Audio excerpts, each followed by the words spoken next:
स्वागत है आपका अपना YouTube tutorial channel MZ classes.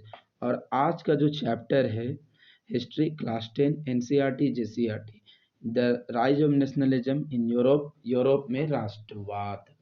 Europe में राष्ट्रवाद मतलब मैंने सबसे पहला वीडियो सेकंड चैप्टर में बनाया था और ये चैप्टर जो है ये सिर्फ और सिर्फ MCQ बेस्ड वीडियो है, यानी कि इस वीडियो में आपको सिर्फ MCQ मिलेगा। इस चैप्टर का फुल वीडियो मैं बना चुका हूं, आप जाके हमारे चैनल पे पार्टिसिपेट करें और वहां जाके देख सकते हैं, वहां आपको दोनों वीडियो मिल जाएगा। लेकिन यह वीडियो MCQ है, यानी और ये जो पहला चैप्टर यह कोई पेज यूरोप में राष्ट्रवाद का नहीं है, ये है आपका कि जैक बोर्ड 2 टर्म में एग्जाम यानी कि परीक्षा, जैक बोर्ड 2 टर्म में एग्जाम यानी परीक्षा लेगी। टर्म 1 नवंबर दिसंबर, टर्म 2 मार्च अप्रैल।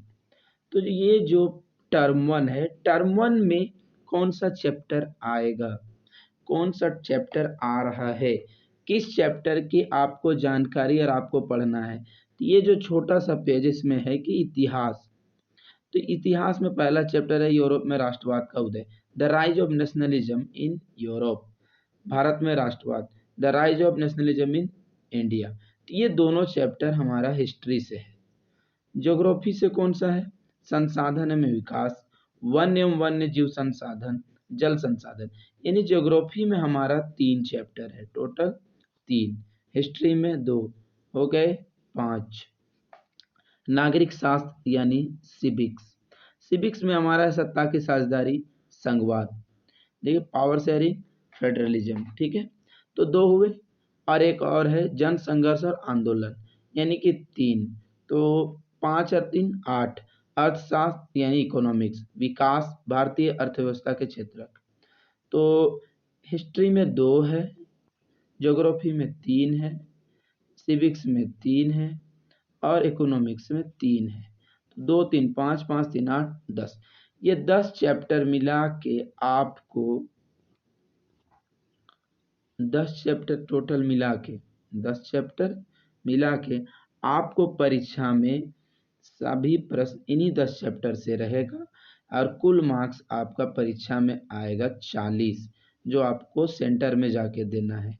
और 10 मार्क्स आपका जो आए मिलेगा वो आपका प्रैक्टिकल बोलिए या इंटरनल असेसमेंट तरीके से बोलिए, वो आपको स्कूल देगा। तो टोटल हो गया आपका 40, जी हाँ 40 आपको एग्जाम में देना है, 10 नंबर स्कूल आपके जो भी एक्टिविटीज है, टोटल हुए 50। तो 50 से तो बिना किसी देरी किए हुए हम दूसरे चैप्टर यानी दूसरे भाग में आए। MCQ के तीसरा वीडियो है, पहला था हमारा दूसरा चैप्टर यूरोप में राष्ट्रवाद, लेकिन हम अब पहला चैप्टर को बनाएंगे। आज हिस्ट्री कंप्लीट हो जाएगा, यूरोप में राष्ट्रवाद। तो चलिए, ये तो आप समझ गए परीक्षा का पैटर्न। अब हम आते हैं क्वेश्चन आंसर में, थोड़ा जूम कर देते हैं आपको देखने पर। देखिए जैसा कि मैंने बोला था, दूसरा चैप्टर में पहले बनाया हूं और पहला चैप्टर बाद में बना रहा हूं, पहला चैप्टर बाद में बना रहा हूं। चलिए देखिए, पहला चैप्टर इतिहास, हिस्ट्री, यूरोप में राष्ट्रवाद का उदय। चलिए, अब वास्तुनिक प्रश्नोत्तर नहीं देखना, हमें देखना है कि यहाँ पे आपको 40 क्वेश्चन मिलेंगे और मे बी 10 to 20 10 से 20 आपको फिल इन द ब्लैंक्स, रिक्त स्थानों की पूर्ति, यानी आपको ये भी हो सके उसमें से आ जाए, लेकिन 40 क्वेश्चन आपको मिलेंगे इस चैप्टर से। पहला, सामाजिक उपबंध नामक पुस्तक के लेखक कौन थे। तो सामाजिक उपबंध यानी कि रूसो, मॉन्टेस्क्यू, डिडरो, जेयरलॉक। पहला आंसर है रूसो, ठीक है। तो आप क्लास 9 में भी पढ़े होंगे, उसका नाम था इंग्लिश में सोशल कॉन्ट्रैक्ट, सोशल कॉन्ट्रैक्ट। उसको बोला गया है सामाजिक उपबंध, बांधना, समाज को बांधा कैसे जाए। तो सोशल कॉन्ट्रैक्ट। और सोशल कॉन्ट्रैक्ट को जिसने भी लिखा था आप क्लास 9 में जरूर पढ़े थे, और वो थे रूसो, रूसो मॉन्टेस्क्यू, यही इनका शॉर्ट नाम था, रूसो। रूसो आपका सही आंसर है, यहाँ पे आपको साफ दिख रहा है रूसो, रूसो मॉन्टेस्क्यू। दूसरा, यंग इटली सोसाइटी की स्थापना किसने की थी? यंग इटली, जब यंग इटली का नाम आए तो यंग यूरोप, यंग इटली, ये दोनों सोसाइटी का स्थापना, इन दोनों सोसाइटी का स्थापना एक ही शख्स ने किया था। ऑप्शन हम देख लेते हैं, काउर, बिस्मार्क, मेजिनी, गैरिबोल्डी। आप जब हिंदी बुक पढ़ते हैं तो आपको लिखेगा मैथ्सिनी, मैथ्सिनी, अंग्रेजी में मजीनी, यहाँ पे मेजिनी लिखा हुआ है, तो जी हाँ यही मेजिनी।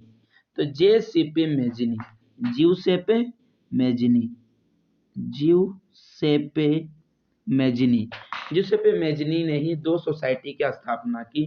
पहला था यंग इटली, दूसरा था यंग यूरोप, बर्न और मर्सई में।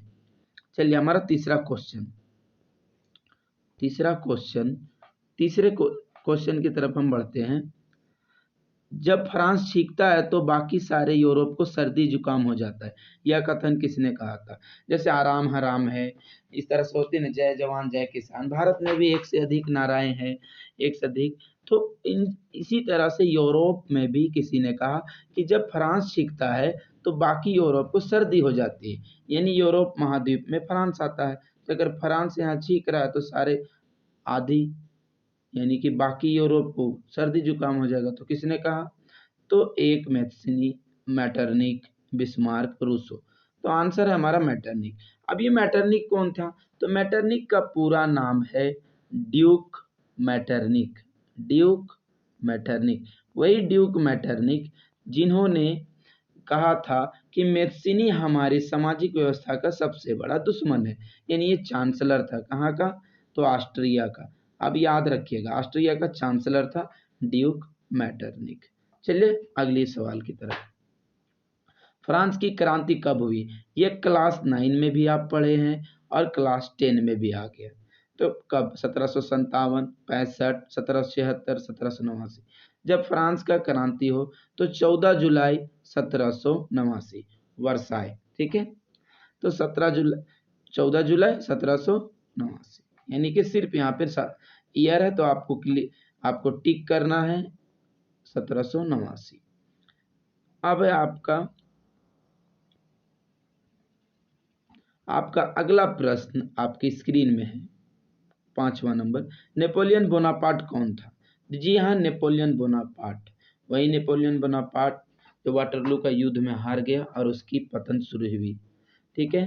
तो ये कौन था? वही नेपोलियन बोनापार्ट जिसने जर्मनी के टुकड़े टुकड़े हुए राज्यों को एक करके 300 से अधिक राज्यों को 39 राज्यों में बदला था।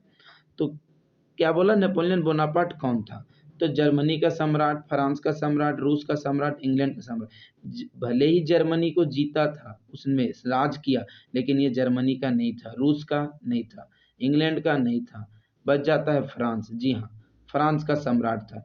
इन्होंने ही दास प्रथा को फ्रांस में पुनः प्रारंभ किया था। तो दास प्रथा को प्रारंभ करने वाला सम्राट कौन था? तो यही Napoleon, Napoleon Bonaparte, NBP, Napoleon Bonaparte. तो हम अब अगले प्रश्न की ओर बढ़ते हैं, क्वेश्चन नंबर 6। क्वेश्चन नंबर 6,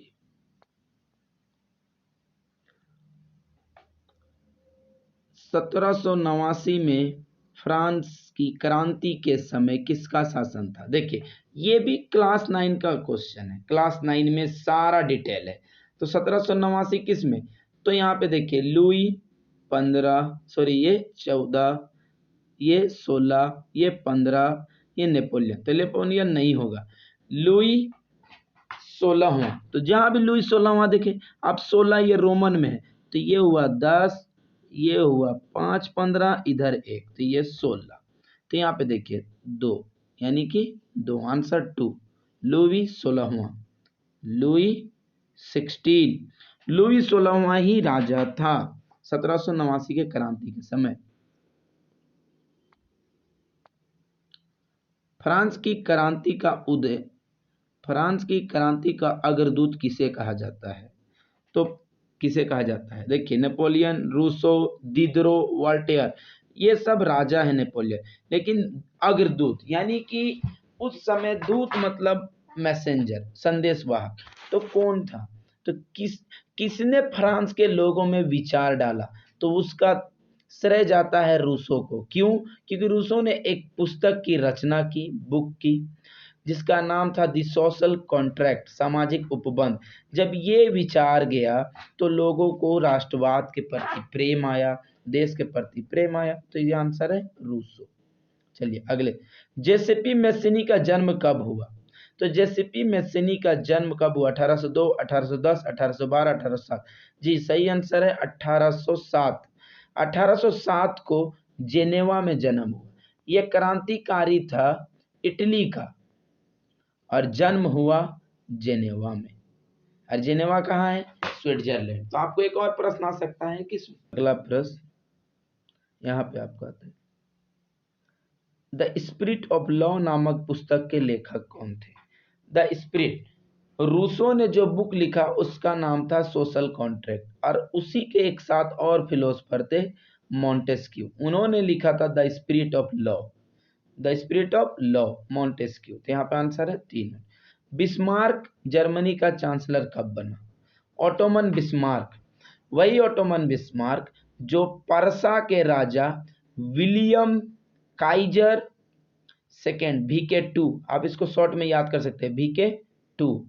तो विलियम काइजर द्वितीय का मंत्री था ऑटोमन बिस्मार्क, जिसकी नीति थी ब्लड एंड आयरन, लौह एवं रक्त की नीति। तो वो कब बना? कहा? जर्मनी का चांसलर। साफ आंसर है आपका 4 नंबर, 1862।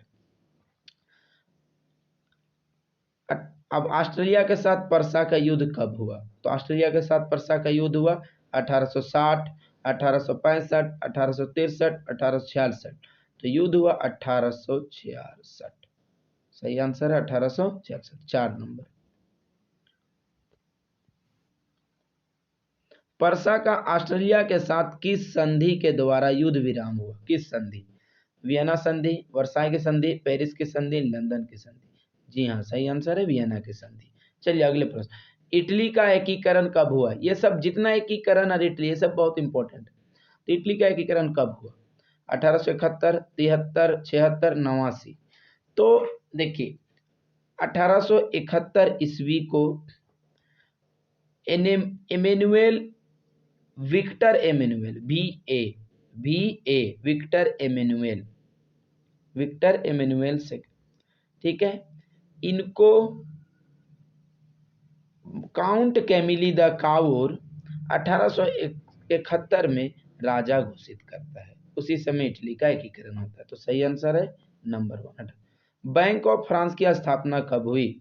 तो नंबर 1 नेपोलियन बोनापार्ट। किसने किया था? लुई 16वां, लुई 15, जॉर्ज 3।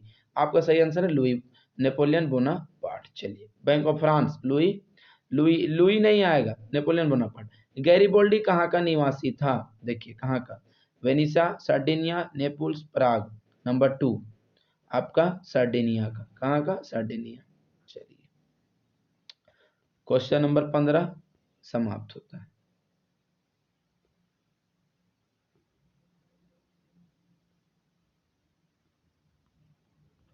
क्वेश्चन नंबर 15 समाप्त होता है।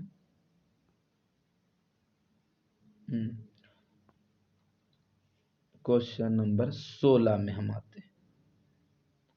क्वेश्चन नंबर 16, फ्रांस में नेपोलियन संहिता किस वर्ष लागू की गई? फ्रांस में नेपोलियन संहिता किस वर्ष लागू की गई? तो सही आंसर है 2, 1804 में।